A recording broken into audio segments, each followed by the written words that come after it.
રાજકોટનું સરદાર ગામ કે જ્યાં ભ્રષ્ટાચાર જે થયો છે તે જોઈને તમે પણ કહેશો કે લોટ પાણીને લાકડા સિવાય કશું છે જ નહીં. સરદાર ગ્રામ પંચાયત દ્વારા ગામના ઐતિહાસિક મીન સરોવરમાં એક કોઝવે બનાવવાની કામગીરી ચાલી રહી હતી. કાગળ પર આ મોટું વિકાસ કાર્ય છે, પણ જમીન પર લોખંડના સળિયા ગાયબ છે અને તેના બદલે સરકારી સિમેન્ટના દોણામાં મસમોટા પથ્થરો પધરાવી દેવામાં આવ્યા છે. ગ્રામજનોની ફરિયાદ બાદ આમ આદમી પાર્ટીના નેતાએ ગ્રાઉન્ડ પર ઉતરીને આખા ભ્રષ્ટાચારનો પર્દાફાશ કર્યો છે.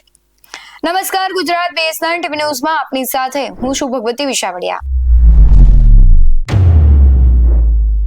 તમે એક વિચાર કરો કે ગુજરાતમાં જે બાંધકામો થઈ રહ્યા છે, સરકારી કામો થઈ રહ્યા છે, એમાં ભ્રષ્ટાચાર ક્યાં છે નહીં. જ્યાં જુઓ ત્યાં ભ્રષ્ટાચાર અને એક પણ એવું કામ બાકી નહીં હોય કે ત્યાં ભ્રષ્ટાચારની ગંધ ન આવી હોય. આવી જ ઘટના બની છે રાજકોટના સરદાર ગામે, જ્યાં મીન સરોવરનું કોઝવેનું કામ ચાલી રહ્યું છે. લાખો રૂપિયાના બજેટ છે તે ફાળવવામાં આવતા હોય છે, પરંતુ તેનું કામ છે સાવ નિમ્ન કક્ષાનું થાય છે.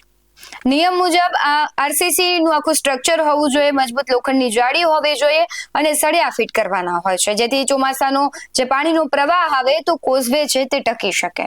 પરંતુ અહીંયા તો આખો ખેલ જ ઊંધો ચાલી રહ્યો છે. કોન્ટ્રાક્ટર અને પંચાયતની મિલીભગત હોય કે શું હોય, લોખંડ બચાવવા માટે આખા સ્લેબમાં માત્ર ને માત્ર એક સળિયો મૂકીને વચમાં મસમોટા પથ્થરો અને પાણા ભરાવી દેવામાં આવ્યા. કોઝવેના કામમાં થઈ રહેલી આ ઉઘાડી લૂંટ જોઈને સરદારના જાગૃત ગ્રામજનોએ તાત્કાલિક આમ આદમી પાર્ટીના રાજકોટ તાલુકા પ્રમુખ ધર્મેશભાઈને જાણ કરી અને ધર્મેશભાઈ જ્યારે ગ્રાઉન્ડ રિપોર્ટમાં ગયા, જ્યારે તે ચેક કરવા ગયા કે કઈ રીતની પરિસ્થિતિ છે, ત્યારે જે દ્રશ્યો સામે આવ્યા તે ખૂબ જ કહેવાય છે કે ચોંકાવનારા હતા. પંચાયતના ભ્રષ્ટાચારી સાઇટ પર તમે જુઓ તો ત્યારે તમને ખબર પડે કે સળિયા તો ગાયબ હતા અને પથ્થરો પર સિમેન્ટનું દોણું મારીને કામ સંકેલી લેવાની પેરવી થઈ રહી હોય તેવું દેખાઈ રહ્યું હતું. જે પ્રજાના ટેક્સના પૈસા છે તે ભ્રષ્ટાચારના કુવામાં હમાઈ રહ્યા હોવાના આક્ષેપો અત્યારે થઈ રહ્યા છે અને તેને જ લઈને ક્યાંક સરદારનું રાજકારણ પણ ગરમાયું છે.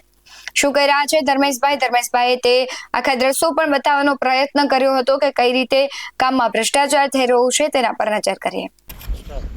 આજરોજ અમે સરદારના મીન સરોવર ખાતે આવેલા છે કે જ્યાં સરદાર ગ્રામ પંચાયત દ્વારા કોઝવે બનાવવાનું કામ ચાલી રહ્યું છે. પણ અહીંની ફરિયાદ આવતા અમે સ્થળ તપાસ કરેલું કે ત્યાં અમને જોવા મળેલું કે સરદાર ગ્રામ પંચાયત દ્વારા ફૂલ મોટો ભ્રષ્ટાચાર કરવામાં આવી રહ્યો છે કે જે કોઝવેની પારી બનાવવામાં આવી રહી છે એ કોઝવેની પારીની અંદર કોઈ પણ જગ્યાએ તમે જોઈ શકો છો કે અંદર ખિલાહારી છે જ નહીં.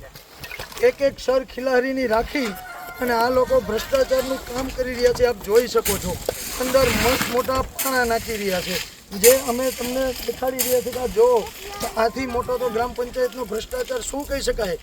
આ પંચાયતને પૂછતા પંચાયત એવું કહે છે કે અમને ખબર જ નથી, તો આ કામ કોણ બનાવી રહ્યું છે.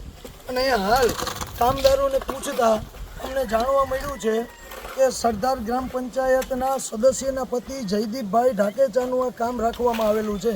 હવે પંચાયતે ટેન્ડર આપેલું છે કે પંચાયતે ઉધડું આપેલું છે અમને ખબર નથી, પણ પંચાયતના પૈસા પુષ્કળ ભ્રષ્ટાચાર કરવામાં આવી રહી છે. આની ફરિયાદ અમે હાલમાં તાલુકા વિકાસ અધિકારી અને મામલતદારને કરવાના છીએ. હવે સૌથી મોટો સવાલ એ થાય છે કે સરકારી બાબુઓ અને પંચાયતના જવાબદારોની આંખ નીચે આટલું મોટું નબળું કામ કેવી રીતે ચાલી રહ્યું છે. શું પહેલા ચોમાસે આ કોઝવે ધોવાઈ જાય અને ફરીથી નવું ટેન્ડર બહાર પાડીને મલાઈ ખાઈ શકાય એવું કોઈ મોટું આયોજન છે કે શું? વળી તંત્ર હવે આ ભ્રષ્ટાચારી કોન્ટ્રાક્ટર અને પંચાયતના સત્તાધીશો સામે શું પગલાં લેશે તેના પર સૌની નજર રહેશે.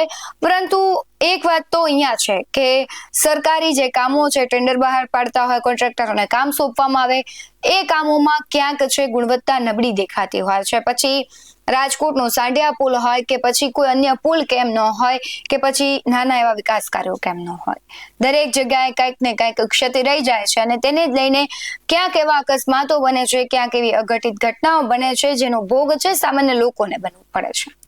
સામાન્ય લોકોને ધ્યાનમાં રાખીને વિકાસ કાર્યો તો કરવામાં આવે છે, પરંતુ એનું ક્યાંક ઊંધું પરિણામ છે એ સામાન્ય લોકોને જ ભોગવવું પડતું હોય છે. ઘટનાને લઈને તમારું શું માનવું છે કમેન્ટમાં જરૂરથી જણાવજો. બાકી આવા જ વધુ અહેવાલો સાથે ફરી મળતા રહીશું. તમે અમારી YouTube ચેનલને સબસ્ક્રાઇબ કરવાનું અને Facebook અને Instagram પર ફોલો કરવાનું ભૂલશો નહીં.